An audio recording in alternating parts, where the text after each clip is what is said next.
G'day guys, Zach here, and thanks for joining me on this Thresher overview video. So what we're looking at is the Zelos Thresher. It was released in the middle of 2020, so at the time of this video is nearly 2 years old. There was 5 colorways of this watch, 3 with the sandwich dial, blue as I've got here, green which I've got coming. I love this watch so much, and this might be a segue into a later section of the video, but I ordered a green off someone in the Zelos Timekeepers page as well, and a black sandwich dial. Now there was 2 special material dials, one being mother of pearl, which was a very white milky sort of color, and quite popular was the meteorite dial as well. Those both had applied indices. Now the watch is named, like many of the watches in the Zelos lineup, after a shark. This particular watch being the Thresher, of course. So the Thresher shark is what it's named after. Now, why, you might ask? Well, the Thresher shark is known to live at or below 500 meters depth and spend quite a bit of time there. This watch has 500 meters of water resistance, so an apt name, I suppose. Now, if you're wondering about how to get this watch, we'll discuss availability a little more later in the video, but this did sell out like most of the Zelos watches, so the Timekeepers page, online, watches you seek, that sort of thing, you might be able to pick one up. But if you can't, there has been a post on the Timekeepers page in January by Elshan that indicates at the end of 2022, and there's no info provided other than he will be releasing a diver's GMT. Now, I would be very surprised if it's anything other than a Thresher 2. That's Zelos's way. We release a watch, see what the market thinks of it, take the feedback, a few years later generally release a new and improved version 2. So if you do want to pick this up and you've got a little bit of patience, it would be interesting to see at the end of this year whether we actually have a Zelos Thresher V2 coming out. And if they do, I think it will be a hotly chased after watch. These have been extremely popular. They tend to sell for around release, maybe sometimes even a premium if someone's lucky. I definitely paid a premium for this watch, but I had to have it.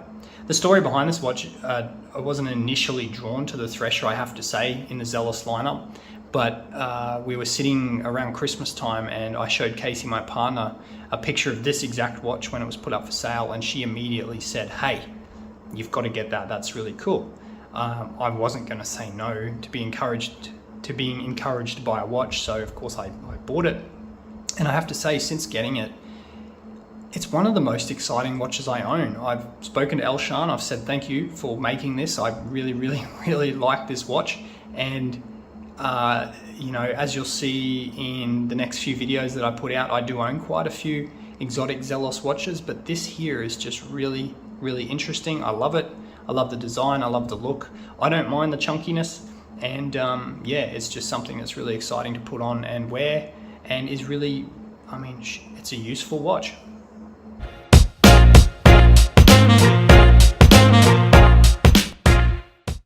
So let's do a quick unboxing of the Zelos Thresher. So when it was released, it came in the timber box, which is now, as of releasing this video, being superseded by the new aluminium boxes.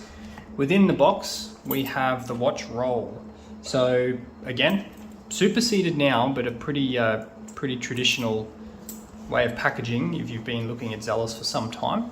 So we open the watch roll, 4-pouch leather roll with the protective sleeve there, and of course what we have is the Zelos warranty card with 1 year warranty. In this case, because I have it on the Tropic strap, the bracelet and the Thresher itself. Once again, on the black Tropic strap that comes with the watch. So there we go, there's a quick unboxing of the Zelos Thresher.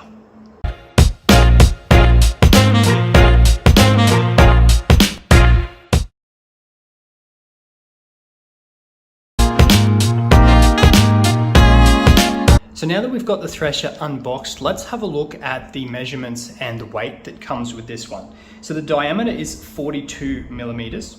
The lug to lug is 50 millimeters, so it's not a small watch. The thickness is 15 millimeters, and that I believe does include the domed sapphire. In fact, let's test that right now. So if we measure this, including the domed sapphire, that's actually 15.9, so 16 mils. So it must be 15 roughly without. Yeah, 15 without, and then the dome sapphire adds about 1 mil to that height, which is, you know, not much. So 16 mils thickness with the sapphire, with the dome sapphire. Now, if we move quickly to my set of scales, the watch itself on the Tropic strap, let's measure that, 134 grams. And let's just throw the bracelet on there, get an idea of what the bracelet weighs. So the bracelet itself is 105 grams. So quite a chunky watch, particularly if you are going to wear it on the bracelet. So let's talk about the design of the Zelos Thresher. So the Zelos Thresher is definitely a tool watch in every sense of the word, and you can see that from the design here. So we have the wide lugs, we've got the fairly long at 50 mil lug to lug width. So it's a big watch and it's a chunky watch, and that's awesome because I think that's exactly what they were going for. In fact, I believe, referring to the website, Elshan's words, or the website's words, when they were looking at designing this particular watch was strong, robust, and masculine, and I think that describes the watch well. So what we're seeing is a brushed finish across the entire watch. There's virtually no polished edges. Again, it's a tool watch, so why would you want polished edges? This thing is designed to be used and potentially abused. We have the really nice, almost sort of bolt-like angles, very subtle, but bolt-like angles in the case, and that adds a little bit of depth, a little bit of light play there, and again, makes it feel really tooly. The lugs themselves quite thick. I really like in between the lugs this almost W-shaped pattern here, and particularly when I'm wearing it on the Tropic strap, I find that just makes it really, I guess it's almost like a signature of this watch. And rather than just having big gaps like a lot of watches do, and you know, like maybe if I refer to the Sky Raider here, it's just a little bit boring really. And this watch manages to make the strap connection interesting, which is cool. Now you have the signed crown, and that is loomed, which is great, and we'll throw up some loom shots in a little bit and you can check that out. What's interesting, considering the nature of this watch, that the crown is not guarded in any way. Now, I'm not making a complaint when I say that, it's just an observation. Looking at the watch face itself, we've got a double bezel. Now this is described as a diver's GMT. It serves two functions. You have the inner bezel with the dive markers and the outer bezel with the GMT markers. So both of them end up being a little bit smaller than you'd expect, which makes each of them respectively a little bit harder to see. However, it does give you that dual functionality with the bezel. Now the bezel itself is probably the best bezel I've ever felt. It's chunky, it's definitely stiff, it makes a really nice click, 120 click bezel, but there is not a single fraction of a millimeter back play on this bezel. There's no movement at all.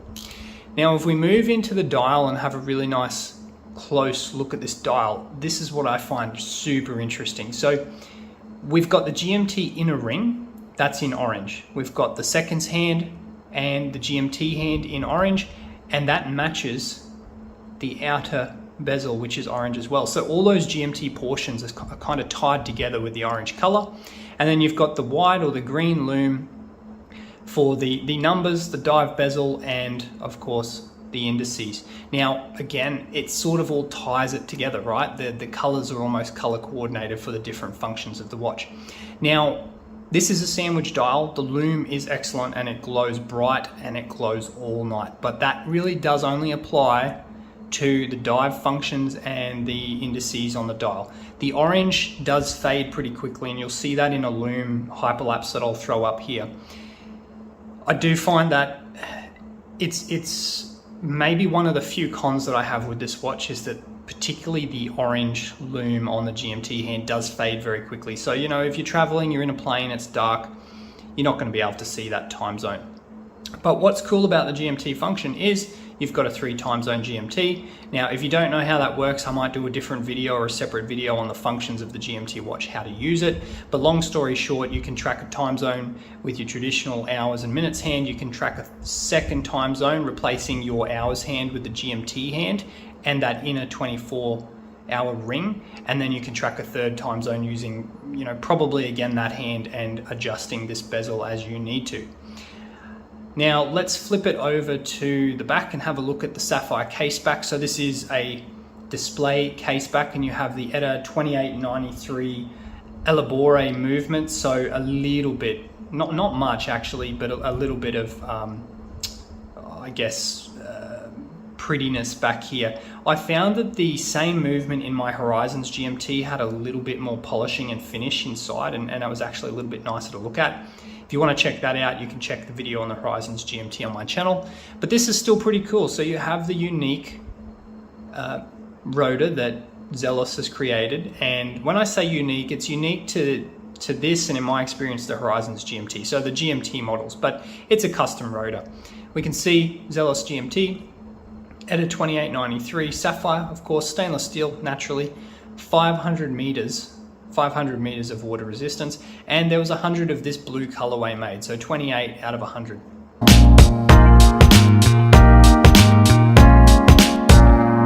Okay, so let's talk about what I like about this watch. Now, again, just to recap, I've been wearing this watch for close to 2 weeks, 24/7. The only time it comes off is if I'm out in the yard doing work or if I'm in the shower.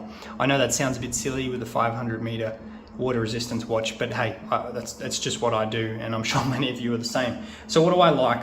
Number one, I really like the sandwich dial, and of course hand in hand with that is the lume. But the sandwich dial, it's extremely legible, the numbers are massive, it makes it really easy to read. The lume shining through, it just glows all night.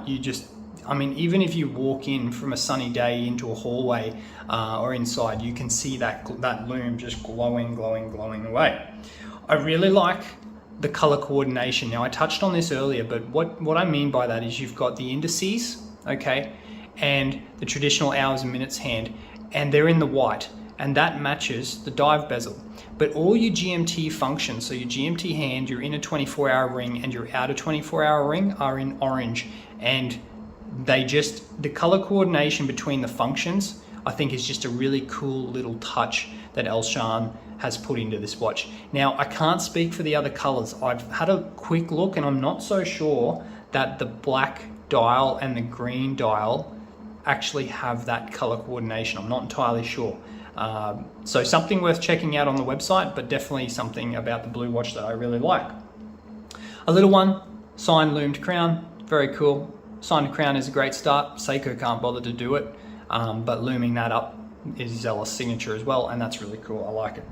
I like the W shape where the bracelet meets the case. Now, I've talked about this earlier in the video, and with the bracelet and end links will fit straight in, but because I like to wear this on the rubber, I just find it makes it a really interesting connection to the case. There's less open space, there's less gaps, which makes it look really cool and a little bit more exciting than traditional.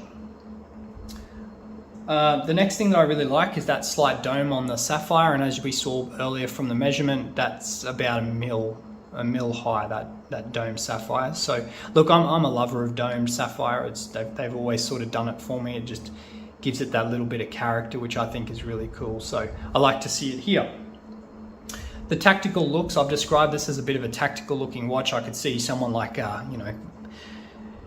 and I'm going to risk sounding like a bit of an idiot here, but maybe like a Navy SEAL, perhaps not in the digital age, but once upon a time, a Navy SEAL could have worn a watch like this. You know, hey, 500 meters water resist, they're divers. And they travel the world doing their thing, so having a GMT function watch, I can just see fitting. Maybe the only thing that wouldn't have suited someone like a Navy SEAL would be just how brightly this glows in the dark, but hey, you can't have everything.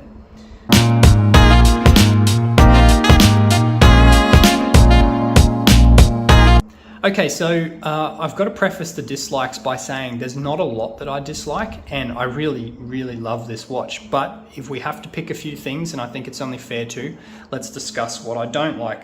So I've seen a few other comments of people that have found it a little bit easy at a glance to confuse the GMT hand and the hour hand. They're about the same size, they're about the same shape. So I can see that definitely happening. It has happened to me on one occasion, which I have to say isn't that many, but once or twice it has happened where I've sort of confused them at a quick glance. The other thing with the GMT hand that I find is because you do effectively have this 24-hour bezel outside to allow you to track a time zone. That hand is just a little bit small. You know, if I'm trying to take that hand there and see that it's a little bit past 12 in the afternoon, it's kind of tricky to link 1 and 2 together just because they're so far away. That's just, again, just a little thing, but I don't know if I'd want Elshan to fix this in a V2. I mean, I like the design, I like the style. I'm quite happy to live with that. And honestly, how many of us are tracking 3 time zones at once anyway? It's just a thought. The small markings on the GMT bezel is another little niggle, and that could go for both the outer bezel and the inner 24-hour ring. You know, they're pretty small. You're not going to glance at this necessarily, especially if you're a bit older and you need some glasses. But again, hey, there's so much going on, you can't have everything.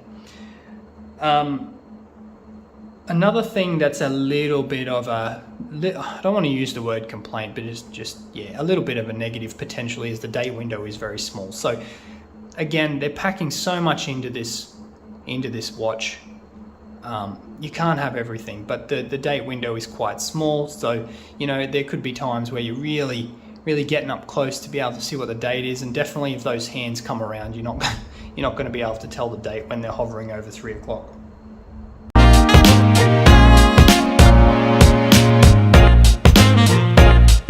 So closing thoughts on the Zelos Thresher, the Divers GMT. I have to say, I love this watch. So much so that I've bought the green, it's on its way. I would love to see a black. I don't need to buy one.